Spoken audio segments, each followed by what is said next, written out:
Hi, I'm Anna Feigum, and I am the Senior Fellow for the CFA team this summer. And I'm here to talk about the assignment for the Senior Fellows for this week. So the first question was the difference between a coach and a teacher. And well, when I was teaching, I know that I stood in front of the class and I kind of gave them the information that they needed to know, and it was very structured. And I think as a coach, it's, you're sitting with them, you're guiding them, you're encouraging them to, speak, whatnot. And I think that you are developing more of an individual relationship with each of them, getting to know what they like, which doesn't happen in a teacher-student relationship usually. It's more formal and, maybe they connect with one or two students. And then like I said, it's less structured, so you might have a plan for the day, but you might get through one or two activities and because you went off on a tangent, and that's perfectly fine because you've met the goal, which is them talking, and that's great.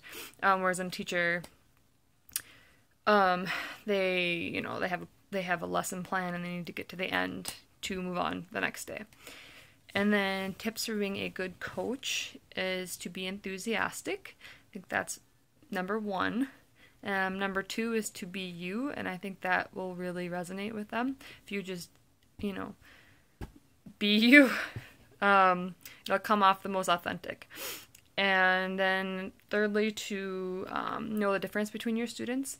So what do they like? What do they like to talk about? I had one student who liked to talk about books, and so I had to try really hard to think of questions to ask her about books.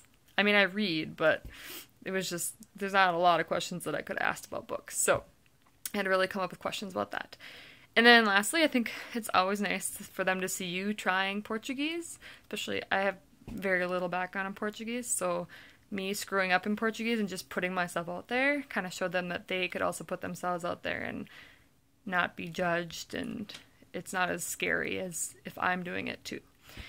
And then how does phase one impact your role in Brazil? And I think it's very, very, very, very important to build relationships in phase one so that you're not making it for lost time in phase two. So being open, being honest, sharing pictures from your life.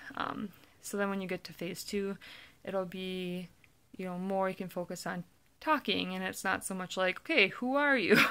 I think it's very, very, very impactful. So I hope that you learned something from this video, and talk to you guys later.